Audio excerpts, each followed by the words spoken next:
Welcome back everyone to the Visvim Pioneer channel. Today we're going to be taking a look at some of my recent I.C.T pickups. Now for those of you that don't know, I.C.T stands for Indigo Camping Trailer. Some people think of it as a diffusion line, but I think that that's definitely the wrong perspective to look at it. If anything, I.C.T gets a little bit more artisanal and creative, in my personal opinion, than the main line. There's a lot more use of like natural dyes, you know, whether that's indigo dyeing, mud dyeing. There's a lot more traditional like stitching techniques that are used, such as like sashiko.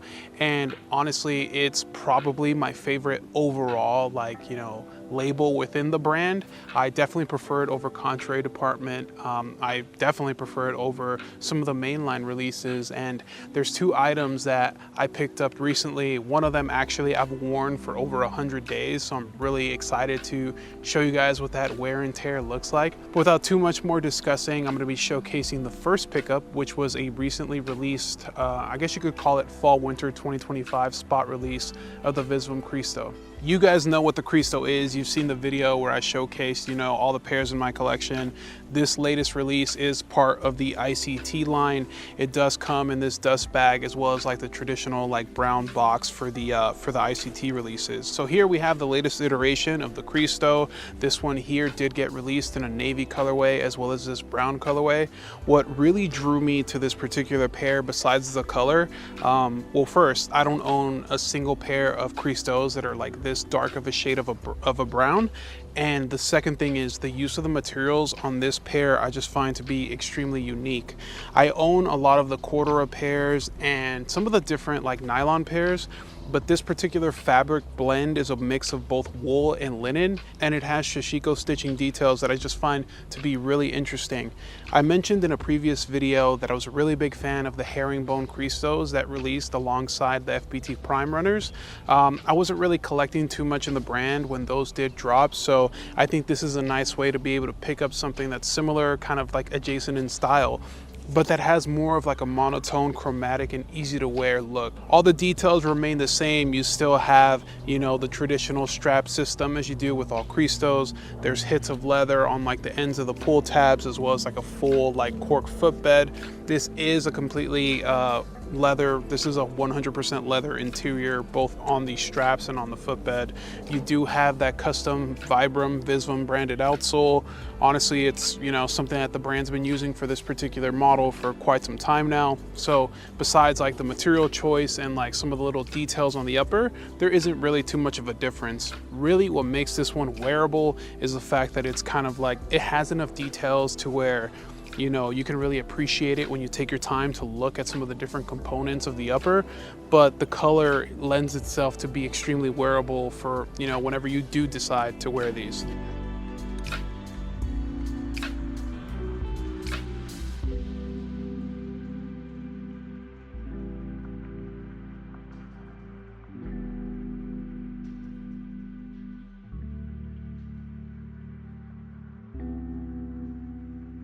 One thing I forgot to mention is that, you know, some people consider these forever shoes. They're really not.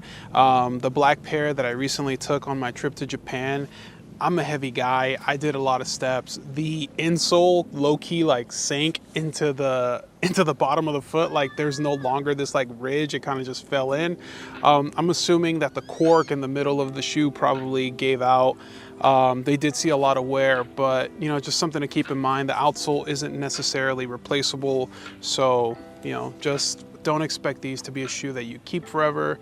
I think that the quality on them has stayed relatively consistent over the years. They're definitely something that I enjoy wearing, and if you have enough of them in your rotation, I think you'll get lots of life out of them.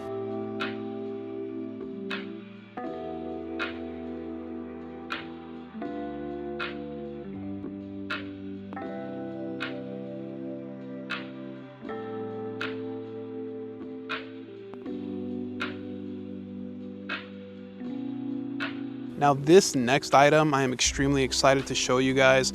I did record a video earlier on when I first picked it up. I don't think I ever released it. My plan with this bag was to wear it for 100 days consecutively to see how it aged and, you know, all the different type of wear and tear that it experienced. And I did wear it, but I got kind of lazy and I didn't record any of the content, but you'll definitely be able to see some of the differences. I think if I'm able to find the footage where I previously recorded it brand new, I'll go ahead and insert that here. So over the weekend, I picked up this I.C.T Deerskin shoulder bag in this beige colorway. I believe it also came in like a darker brown colorway. And to my understanding, there's not that many photos and videos, overall content of it really online when it comes to like the wear experience of it. And I think that with items like this, as I was discussing with the staff, you don't necessarily get to see the break-in period too often because a lot of people baby this product. And so I feel like this would be a good idea for like a 100-day wear test. It's a full 100% deerskin exterior. It is extremely soft. It has been damage processed, so there's certain portions of the leather that show a little bit more wear than others. You do have these little tassels, very similar to what you would see on like an FBT and things like that. One of the details that I wasn't that big of a fan of when I saw pictures of it online, but it's something that, you know, doesn't look too bad or too gaudy in person, is the use of these painted white stripes. I think it's more noticeable with the brown colorway, but in this beige, it kind of blends in a little bit. So those feel like they've almost been like spray painted on. Like it's kind of a hard material, but I'm sure it'll loosen up over time. So when you open the flap of the bag, you're able to see just like a regular taupe shape, and it continues in this deerskin fabric. You do have the I.C.T Kofu patch here. So you do have an adjuster for the strap, and as you guys can see, I'm on the last like little leg of it. One of the guys at Visvim said that I'm leaving this bag on like, you know, on like a cliffhanger, which I thought was pretty funny. You know, it is what it is. I'm a big guy, so I need all the strap that I can get. The back of the bag also, you know, continued deerskin. This bag isn't really structured. So it'll essentially take shape and kind of mold into whatever it is, you know, you have on, or have in the bag, I should say. The interior of the bag is pretty cool. I don't know if other, you know, I.C.T bags have had this. This bag does have the battle of like Little Bighorn on the interior. And I think it's cool that they incorporated a detail that they use in some of their other I.C.T products on the interior of the bag. It's kind of like a cool little nod to the wearer, you know what I mean?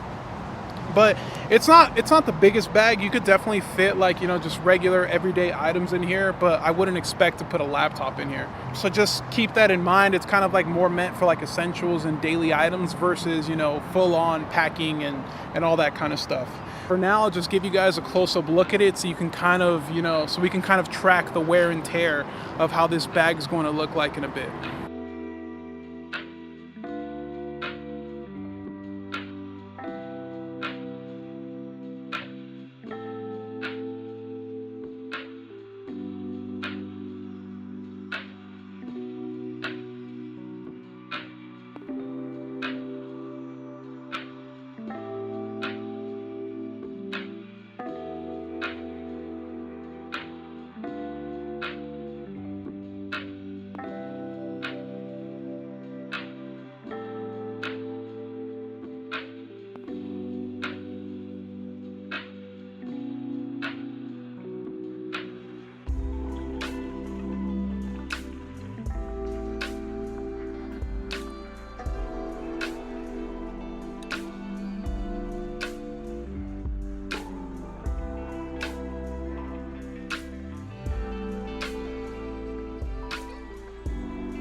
So this is the I.C.T release. Actually, I believe this was in 2023 of the Deerskin shoulder bag. It's, from my understanding, it's a, I don't want to call it like a VIP exclusive thing, but I think if you're close enough with some of the staff members, you know, I think this bag might have seen like a Black Friday release. I can't really remember. I asked if they still had stock on this, and they, you know, and they hooked it up. So I didn't necessarily buy it when it first released. As a matter of fact, this was picked up, I want to say like earlier this year.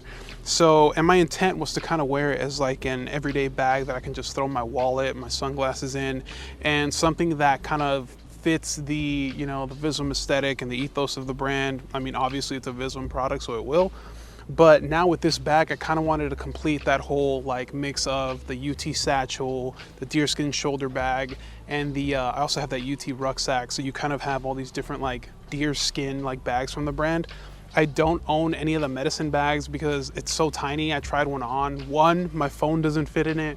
Two, it just looks ridiculously small. One thing to note, it does come with this like metal strap like adjuster.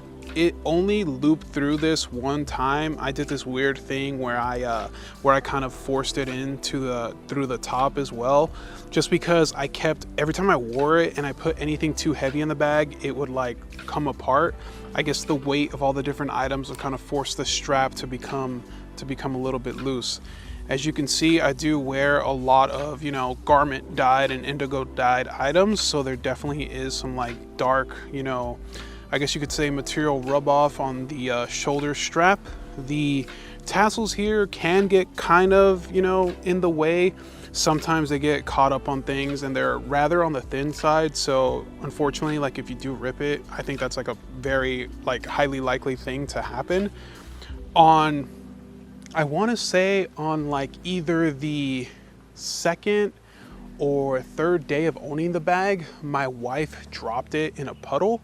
I don't know how she forgot. It was on her lap, but she like stood up and it fell into a puddle. I think I took photos, and if I still have that, I'll like add those photos into the video. But it did like kind of stain my bag, like, you know, and I wanted the like aging to happen naturally, but you know, it is what it is. It doesn't really matter. But I think some of the stains, you'll be able to kind of see like some of the mud that's like towards the bottom. It was nothing really too crazy. More importantly, I do wear denim quite frequently to work, so when I have worn it, obviously some of like the indigo has rubbed off, and I don't know if it's, you know, going to be able to get picked up on camera, but you definitely have a lot of like, you know, crocking right here on the back of the bag. And honestly, I think it adds a cool little touch. You know, I've seen a lot of people wear these and kind of baby them, but I like the fact that so far this bag has held up extremely well. It's one of those pieces that I think the brand, like, you know, it's got its nice little like Native American touches and just enough like artisanal flair to like make it interesting. Thank you all again for tuning in to the Visvim Pioneer channel. I hope you enjoyed this closer look at some of the two, you know, recent ICT pickups that I have. In the comments, let me know what you think about the shoulder bag as well as the Christos. I definitely think that these are two of some of the better releases that I've picked up lately. They also kind of just feel the most like special. So thank you all again for tuning in, and until next time. Peace.